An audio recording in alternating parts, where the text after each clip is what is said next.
Assalamualaikum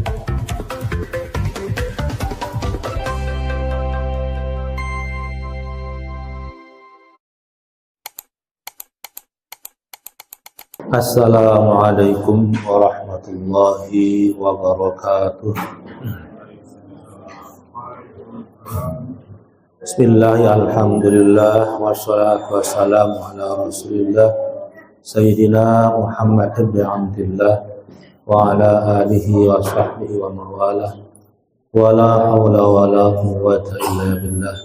Amma ba'du, fa ya ayyuhan nas usikum wa nafsi bittaqwallah faqad faza man ittaqa. A'udzu billahi minasyaitonir rajim. Bismillahirrahmanirrahim. Wa may 'azzim sya'airallah wa may 'azzim hurmatillah fa huwa min taqwal qulub. Alhamdulillah, Allah masih terus melimpahkan rahmatnya, nikmatnya pada kita semua sehingga kita bisa melaksanakan kewajiban-kewajiban kita, tugas-tugas kita, semuanya berdasarkan nikmat dari Allah Subhanahu wa ta'ala. Maka Allah berfirman, barang siapa yang mengagungkan, yang memuliakan hurmatillah, kehormatan Allah, fa innaha min taqwal qulub, sungguhnya itu semua adalah termasuk daripada memiliki hati yang bertakwa. Apa sih hurmatillah? Syariat-syariat Allah. Hurmatillah adalah kehormatan-kehormatan Allah dalam merupakan agama Allah. Syariat-syariatnya. Makhluk-makhluk Allah, hamba-hamba Allah yang bertakwa, yang beriman. Di antara syariat-syariat Allah adalah sholat, puasa, zakat, kemudian haji, dan segala macam perintilan-perintilan. Salat ya perintilan-perintilannya ada wudu, ada azan. Maka barang siapa yang memuliakan, mengagungkan hurmatillah, di antaranya adalah semua syariat Allah dalam agama kita. Bagaimana mengagungkannya, melaksanakan dengan sepenuh hati. Wudu untuk sholat ya wudu dengan benar-benar penuh dengan hikmat, dengan khidmat. Ya, jangan adik-adik ya ketika wudu sambil ngobrol. Karena di antara salah satu syarat kita sholat bisa khusyuk ketika kita wudu dengan khusyuk juga. Alamat atau tanda-tanda kita sholat bisa khusyuk ketika kita wudu juga dengan khusyuk. Tidak dengan bercanda atau ngobrol. Maka sunnahnya wudhu adalah dijalankan dengan khidmat, dengan tenang, dibasuh dengan urutannya yang sesuai, dengan yang sungguh-sungguh. Jangan sambil ngobrol. Kalau sambil ngobrol berarti tandanya apa? Tidak mengagungkan kemuliaan Allah. Ya sambil lalu berarti, orang wudhu sambil lalu, atau ngaji tapi sambil ngobrol. Sama saja. Tidak mengagungkan syariat-syariat Allah. Ada sebagian kita yang sambil ngobrol. Maka hindari. Nah, ketika wudhu jangan sambil ngobrol. Basuh dengan sempurna. Bahkan janji Rasulullah luar biasa. Ini masih berkaitan dengan takwa. Ketika orang bertakwa maka melaksanakan semua perintahnya, semua perintah Allah baik yang sunnah ataupun yang wajib, maka dengan sepenuh hati, dengan penuh pengagungan, mengagungkan Allah seagung-agungnya. Walaupun kelihatannya amal itu remeh seperti wudhu, maka dimulai dengan wudhu yang baik, maka kita akan dibimbing oleh Allah untuk sholat yang baik, yang khusyuk. Jangan sambil ngobrol. Bahkan Rasulullah bersabda, barang siapa yang berwudu, wasbagha wudu'ahu, dan kemudian menyempurnakan wudunya. Setelah wudu, mengangkat kedua tangannya ke langit dan membaca doa, Apa doa wudu, adik-adik? Hafal enggak? Doa setelah wudu, apa doanya?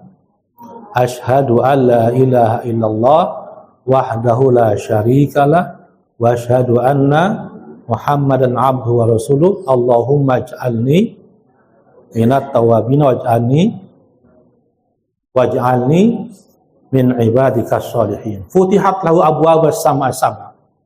Nah, ketika kita mengangkat tangan melihat ke langit, kalau bisa dibuka maka Allah bukakan baginya pintu langit yang 7. Maka ini fadilah wudu luar biasa. Maka jangan sambil ngobrol. Ya.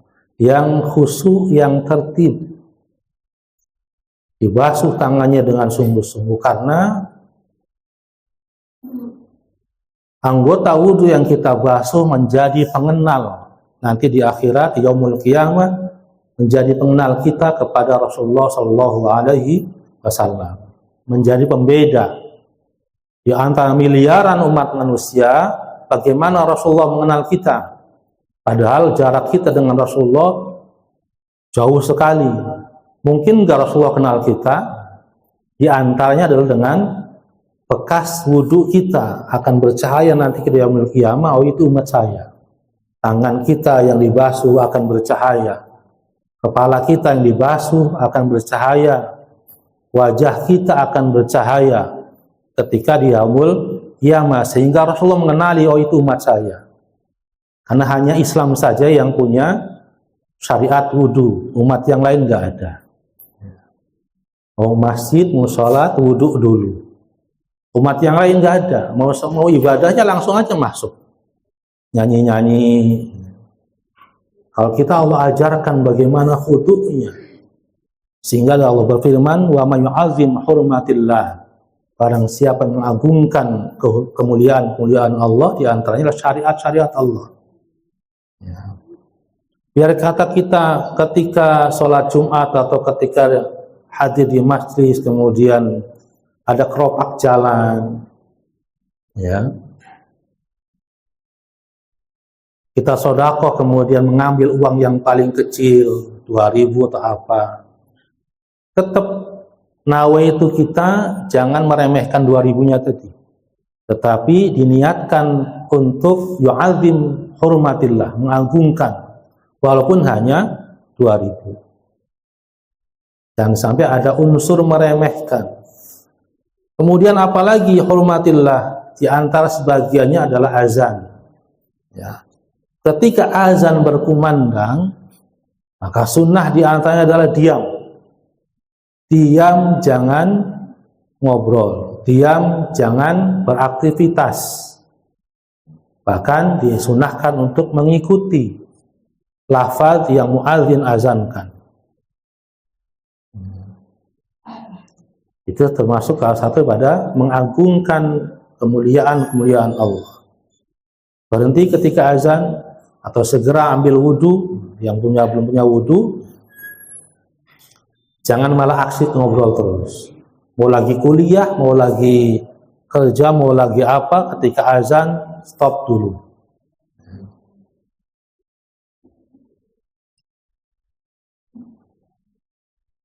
Kemudian segala macam syariat Allah, sholat,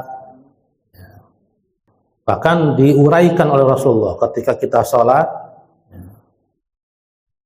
Dalam sebuah hadis, dalam sebuah riwayat, Rasulullah ketika masuk masjid mau sholat, beliau melihat di tembok masjidnya itu ada bekas dahak gitu ya.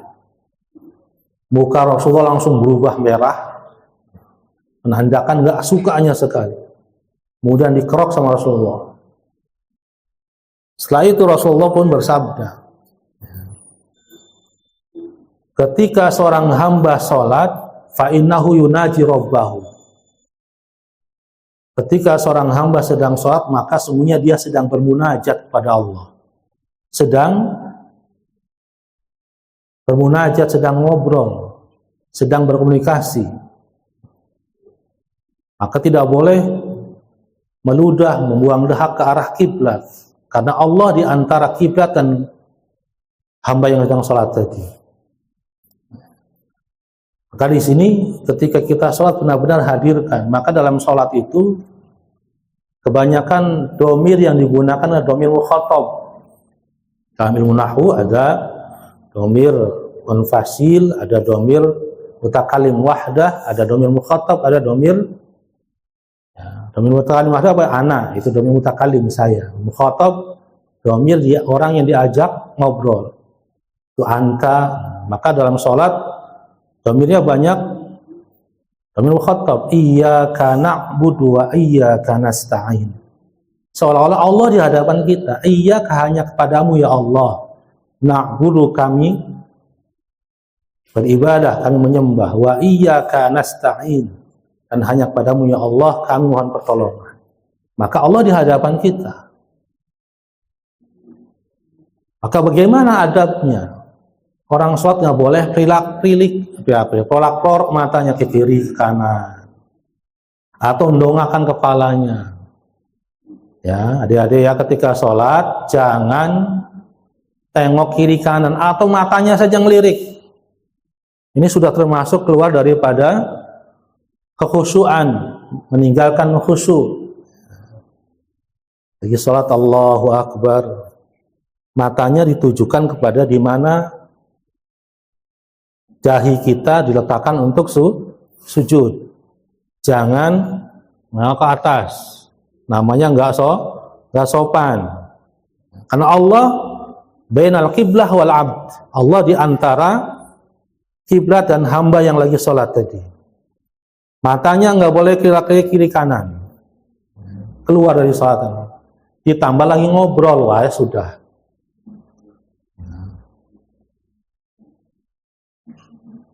Kemudian Rasul lanjutkan, ketika ada sesuatu, karena manusia kalau kayak saya nih, kalau subuh, kalau pagi ini pasti dahaknya banyak.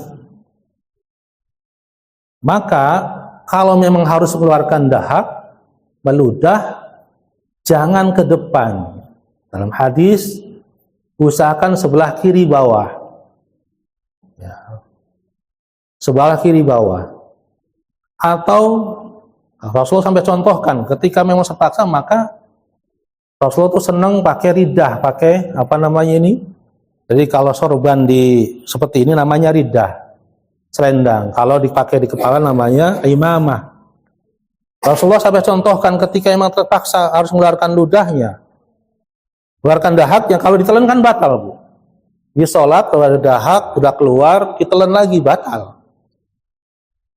Maka kalau terpaksa, ambil selendangnya, keluarkan.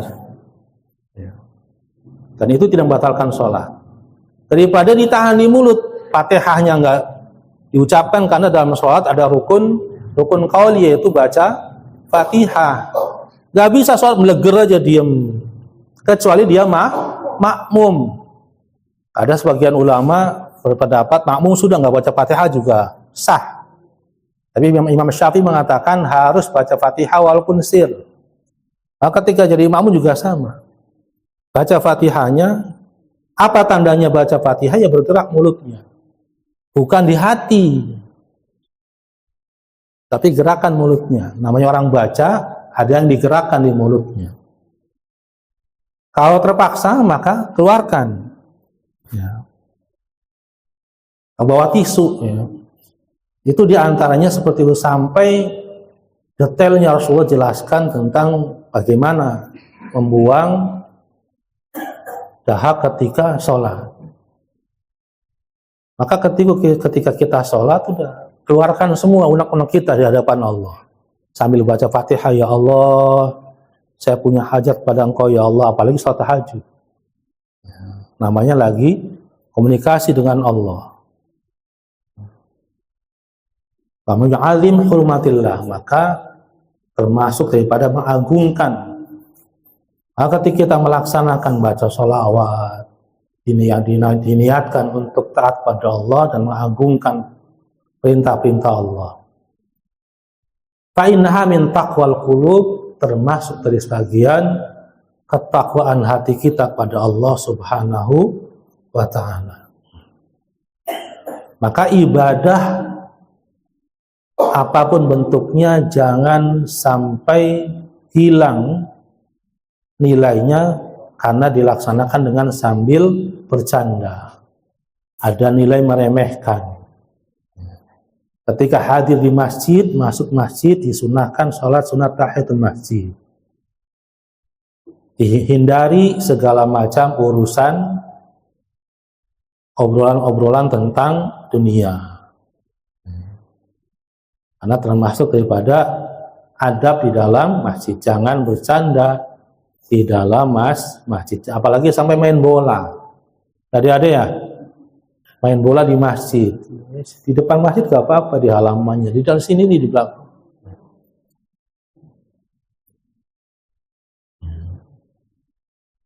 Termasuk daripada azim hurmatillah. Sebentar lagi datang di hadapan kita kegiatan tahunan kita, yaitu ibadah kurban. Maka harus diagungkan karena termasuk daripada syariat Allah. Dan banyak lagi yang lainnya dengan menghormati sesama makhluk Allah, terutama yang muslim yang beriman, karena seburuk-buruknya, sejelek-jeleknya orang Islam, di hatinya ada kalimat la ilaha illallah Muhammadur Rasulullah. Tidaklah Allah ciptakan surga kecuali untuk kalimat la ilaha illallah. Dan tidak pula Allah jadikan neraka kecuali bagi orang-orang yang di dalam hatinya tidak ada la ilaha illallah. Maka di sini kita menghormati saudara-saudara kita yang muslim apapun mazhabnya, apapun partainya. Jangan sampai ada tumbuh dalam hati kita rasa benci, rasa nggak suka sesama muslim. Dan Rasulullah benar-benar melarang, jangan sampai mengucapkan kafir terhadap sesama saudara kita yang muslim apapun mazhabnya. Siapa kita mengecap mereka orang kafir sesat? Karena beda ormas, beda mazhab. Tak boleh.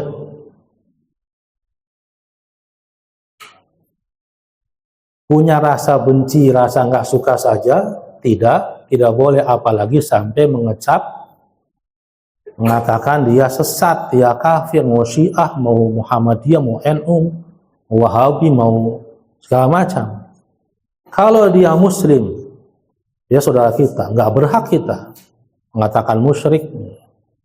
Gara-gara sering ziarah kubur dikatakan musyrik. Berdoa di kuburan musyrik, doain kubur, bukan doain ahli kubur, bukan doa minta sama yang di kuburan, bukan.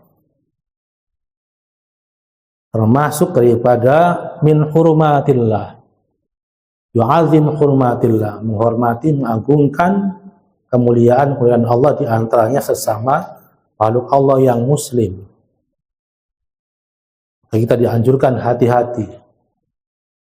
Jangan sampai gara-gara beda pilihan, beda partai, muncul rasa benci kita sama saudara kita yang sama-sama muslim. A'udzubillahi minasyaitonirrajim. Bismillahirrahmanirrahim. Kita lanjutkan. Ini tentang fadilah-fadilah takwa, balasan-balasan Allah kepada orang-orang bertakwa.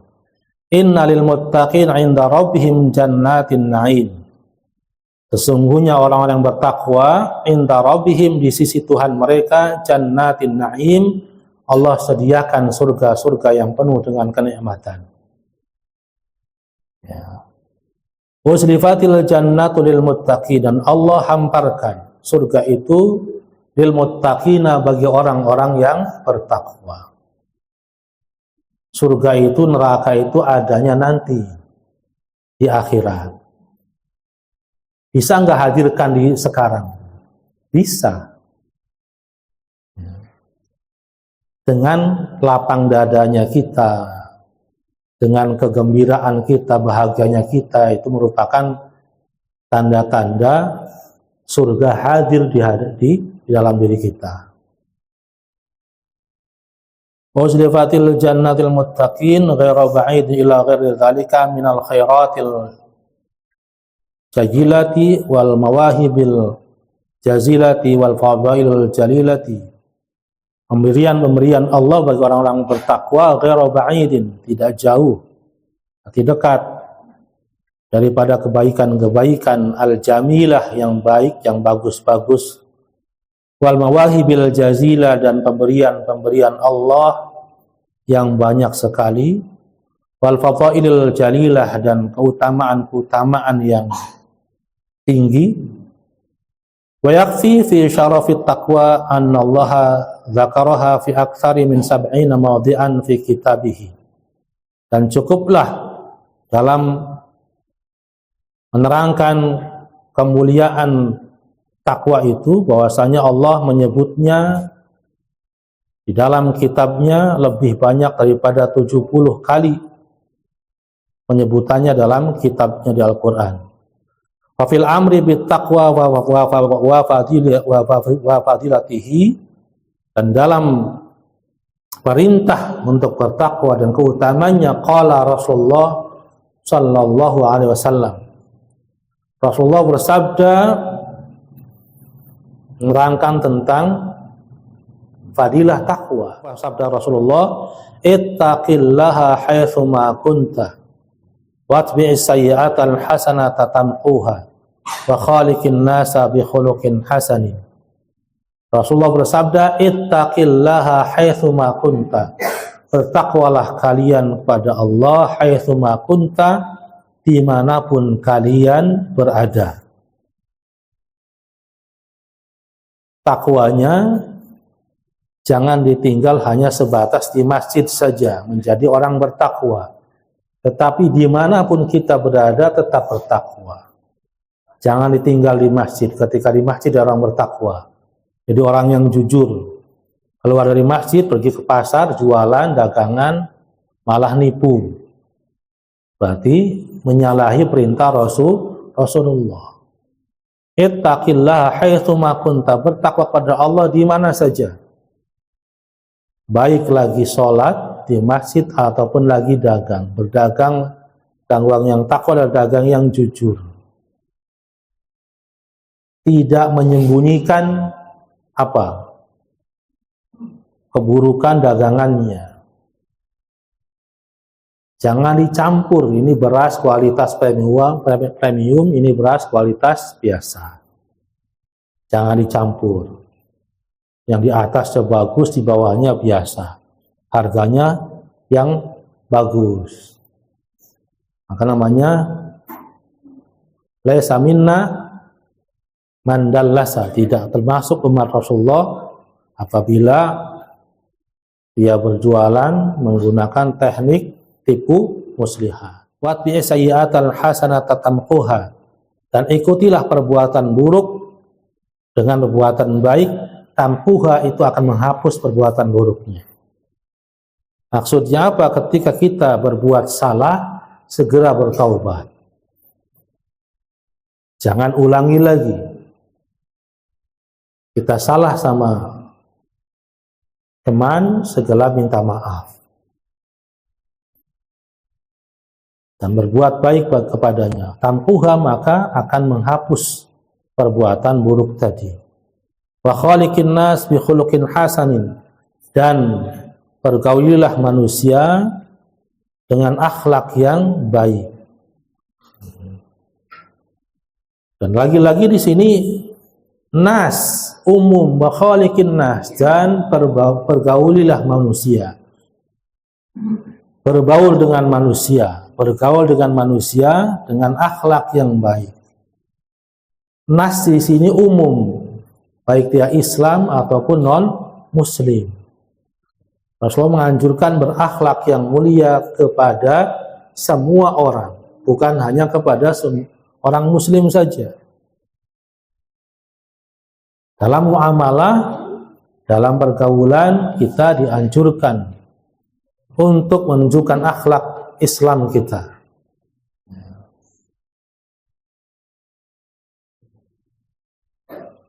Qala alaihi salam, dan Rasulullah bersabda, "Ausikum bi taqwallah wa sam'u wa ta'ah."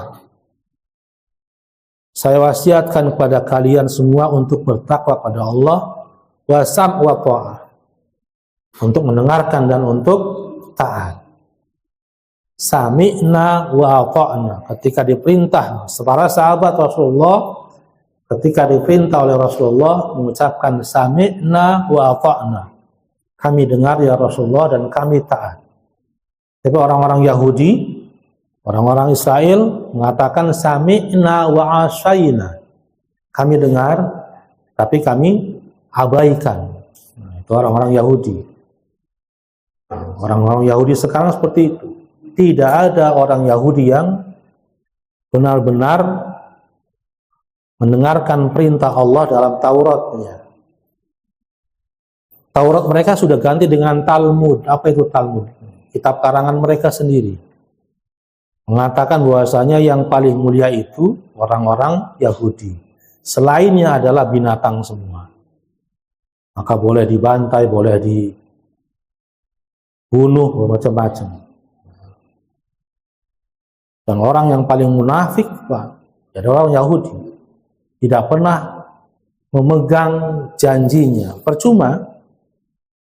Membuat perjanjian dengan orang-orang Israel, percuma. Memberikan nasihat, percuma. Ulama mengatakan syarrun nas, seburuk-buruk manusia adalah man qatalan nabi aw qatalahun nabi. Seburuk-buruk manusia adalah yang dibunuh nabi atau yang membunuh nabi. Perhatikan, nabi, rasul Allah turunkan banyak kepada orang-orang Bani Israel. Ketika mereka nabinya sudah meninggal, minta sama Allah turunkan nabi. Diturunkan lagi nabinya. Ketika nabinya tidak sesuai dengan hawa nafsunya, dibunuh nabinya. Banyak sekali para nabi yang dibunuh oleh orang-orang Bani Israel. Nabi Yahya, Nabi Zakaria, dan nabi-nabi yang lain. Sampai ada nabi yang punya kekuatan luar biasa. Jadi ada pernah dengar cerita orang sakti mandraguna namanya Samson. Pernah dengar Samson? Wah, ada filmnya itu zaman saya SD itu, SD SMP, Samson. Ternyata dalam kitab itu nabi Bani Israel namanya Sam'un. Dia punya kekuatan luar biasa. Bisa kalau orang Amerikanya Hercules gitu ya. Bisa angkat batu besar. Berdakwah supaya Bani Israel itu bertakwa kepada Allah. Jangan sampai menipu. Dagangnya sampai yang jujur. Jangan mengurangi timbangan. Dan tidak bisa melawan dia. Tidak ada satupun yang bisa melawan Sam'un tadi. Namanya Sam'un al-Ghazi. Sebab akhirnya istrinya dibujuk. Agar cerita kelemahannya apa. Kelemahannya apa biar bisa diikat.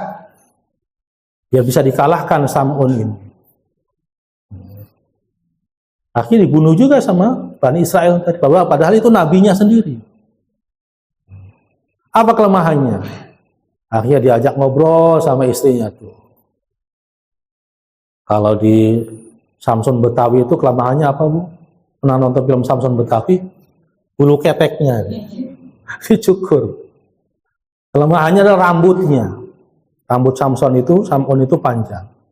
Gak boleh dipotong, gak boleh dibotak. Kalau dibotak, kekuatannya hilang.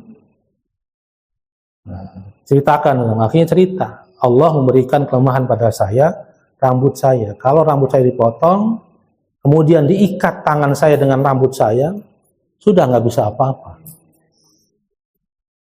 Istrinya pengkhianat ini. Diceritakanlah sama raja, penguasa Bani Israel tadi. Akhirnya ditangkap, lagi tidur, dipotong, botakin palanya. Rambutnya dijadikan tambang untuk mengikat tangannya. Sudah lemas. Wah, merdeka semua.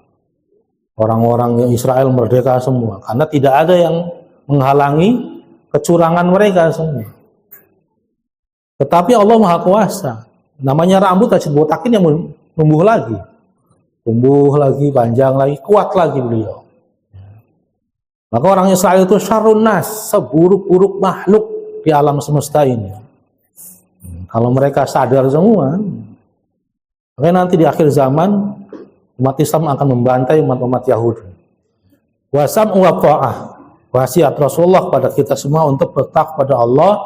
Wasam wa ta'ah, mendengarkan dan taat. Sami'na wa ta'na. Wa inna ta'mira alaikum inda habsyi al-hadith. Wa qala alaihi salam ittaqun nara walau bisyikki tamratin.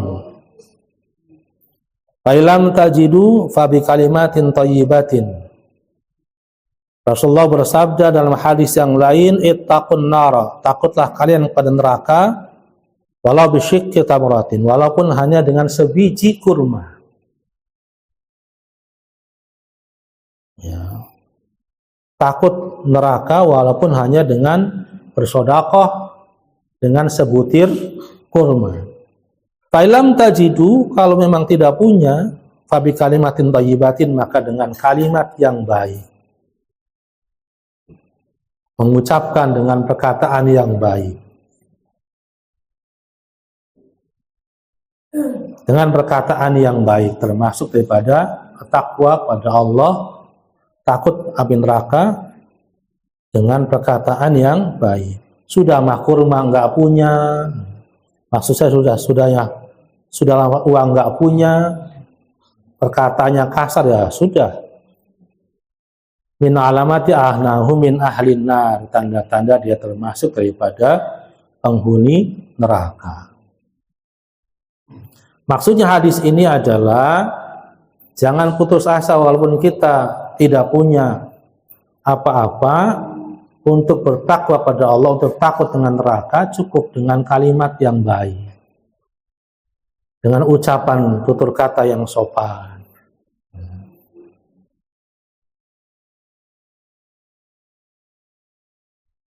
Kemudian Rasulullah SAW pernah bersabda dalam satu riwayat, Rasulullah itu termasuk yang paling senang mengajak orang berbuat kebaikan. Bahkan sampai apabila ada yang menghalangi orang berbuat baik atau mendatangi kebaikan, beliau marah. Suatu saat Rasulullah bersabda, hendaklah kalian sholat berjamaah. Lagi tausiah itu, hendaklah kalian semua para sahabat sholat berjamaah. Bahkan sampai satu saat Rasulullah ingin meninggalkan jamaah, pengen keliling di kampung ini, mana yang nggak jamaah saya bakar rumahnya. Saking menganjurkan untuk sholat berjamaah. Ada sahabat lagi, Rasulullah saking semangat nasihat seperti itu, dia nyeletuk, ya Rasulullah, saya izin nggak mau sholat subuh berjamaah kalau imamnya si fulan. Marah Rasulullah. Tapi marahnya bukan sama beliaunya yang izin nggak subuh. Nyari penyebabnya, kenapa sampai besok nggak subuh jamaah tuh kalau imamnya si anu. Tutilu bina. Karena dia tuh kalau imam, ya Rasulullah, panjang suratnya. Sampai saya tuh sampai jongkok lagi, bangun lagi, masih belum kelar. Marah luar biasa Rasulullah. Sampai ada hadisnya bersabda seperti itu. Ketika kalian mengimami, jadi imam, falyu'jiz, maka ringkaskan. Karena di belakang kalian ada aki-aki, ada orang punya hajat, ada yang punya, sampai seperti itu. Bukan marah sama ini, kami marah penyebabnya. Wallahu a'lam bishawab. Allahumma anfa'na bima 'allamtana wa 'allimna ma yanfa'una warzuqna uluman tanfa'una bi rahmatika ya arhamar rahimin. Wa sallallahu alaihi wasallam Muhammadin sallallahu alaihi wasallam. Kita akhiri dengan membaca Fatihah. Subhanaka Allahumma wa bihamdika asyhadu an la ilaha illa anta astaghfiruka wa atubu ilaik. Wal 'afwu minkum. Wassalamu alaikum warahmatullahi wabarakatuh.